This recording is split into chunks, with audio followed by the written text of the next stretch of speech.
To get alert on your watch when your phone detects a custom sound in Samsung Galaxy S23 Ultra, swipe down the top of the screen and then tap setting icon. Scroll down the screen to find accessibility.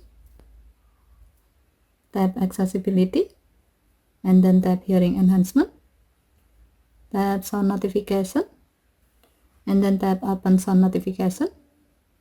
Next, tap the setting icon at the top right. Under preferences section, tap ways to be notified. Scroll down the screen. Under custom sound section, tap the gray on option next to notify on connected watches to enable this option.